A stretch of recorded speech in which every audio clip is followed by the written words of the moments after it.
Hi, I'm Nate Martinez, Wildlife Officer covering Game Management Units 10 and 11. I'll start with Unit 11, deer hunting. Typically you're going to want to start, I cover the north portion of Unit 11. Officer Tom Knowles covers the southern portion of Unit 11.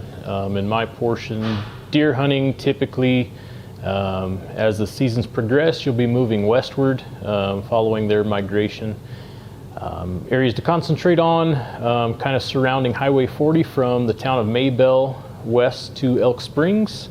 Areas to focus on are in the Cedar Springs area, Bitterbrush State Wildlife area, and Crooked Wash area.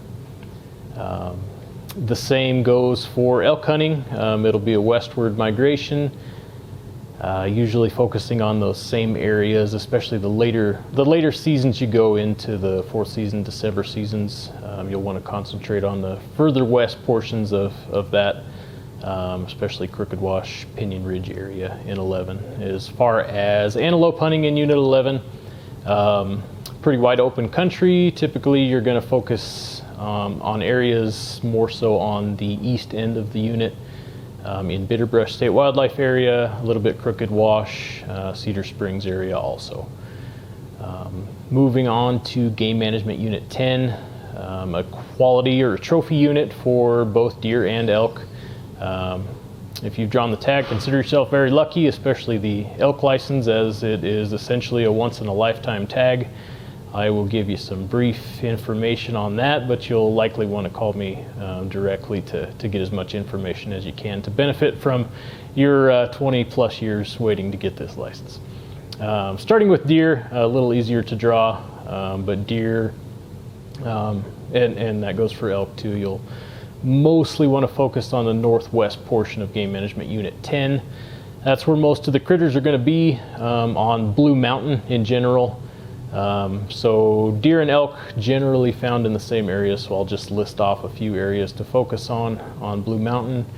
Along the Dinosaur National Monument border, which of course you cannot hunt in Dinosaur National Monument, but areas bordering the south border of it. Tanks Peak starting on the east end, and then following a series of draws to the west, including Johnson Draw, Martha's Draw, Serviceberry Draw, Hell's Canyon. Continuing west along the monument border would be Round Top Mountain, and then a little further to the south, bordering on the west end, bordering Utah, would be Stunts Ridge. A little further south, your main access across Blue Mountain is going to be Moffat County Road 16, and that's how you'll access a lot of the most ideal deer and elk country. But south of that, of County Road 16, especially for elk, would be Moosehead Mountain, and some of the wilderness study areas to the south of Moosehead Mountain. Beyond that, areas to focus on, a few sporadic ones south of Highway 40 would be Coal Ridge and Mellon Hill, and then around the Desperado Mine Road. But again, as a once-in-a-lifetime tag, you'll probably want to talk to me more directly to get as much info as you can. Thanks.